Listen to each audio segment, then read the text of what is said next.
Nigerian separatist agitator Simon Ekpa, and 4 other individuals have been arrested in Finland over terror-related activities. The Sun disclosed that according to a local report in Finland, Ekpa, the self-declared Prime Minister of Biafra Republic government in exile, was remanded in custody by the District Court of Pajetem on suspicion of public incitement to commit a crime with terrorist intent.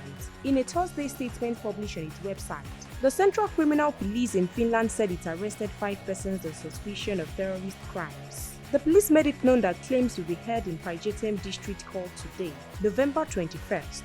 The statement reads, "The detention demands are related to the preliminary investigation, in which a Finnish citizen of Nigerian background, born in the 1980s, is suspected of public incitement to commit a crime with terrorist intent.